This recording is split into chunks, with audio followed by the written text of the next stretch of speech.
જય માતાજી, રામ રામ ડાયરા ને અમારે અહીંયા હોલ્ડ કરવાનું કેમ કે અહીંયા હવે જમી કાઢીને જવાનું છે ને પછી હું ને અજુભા બે થઈ ગયા કમ્પ્લીટ નાઈ ધોઈને ફ્રેશ. પછી અમે પેલા રામદેવ પીર મહારાજના દર્શન કરી લીધા મેં ને અજુભાઈ. પછી અમે આવતા રહ્યા ચા પીવા કેમ કે સવારમાં ચા પીધા વગર તો કઈ હાલે નહીં. કિરણભાઈ આવતા રહ્યા ફાફડી. આ તો મામલો મેદાને પીડ્યો છે. પછી ભાવેશભાઈ ને બધા સુધારવા મળ્યા શાક. ये बड़ी अच्छी बात कही आप. પછી માસી લોટ બાંધવા મળ્યા ને પણ મામા ટમેટા સુધારતા હતા.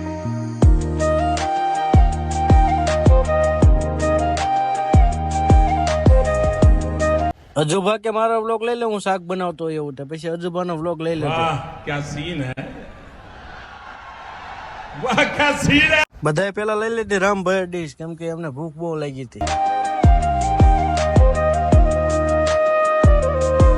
પછી ભાવેશભાઈ ને કિરણભાઈ ને મેં ને અજુભાઈ બધા બહાટી બોલાવી દીધી. કિરણભાઈ ની વાયડી પર અમારે કઈ હેઠી નો બે ગમે ને. હવે અમારે બધા જમી કરીને રેડી થઈ ગયા એટલે હવે જવાનું છે અમારે રણુજા તરફ. પછી અમારું તુફાન થઈ ગયું રેડી. પછી અમે નીકળી ગયા રણુજા તરફ જવા માટે રામદેવ પીર ની જગ્યા ને બાય બાય કરી.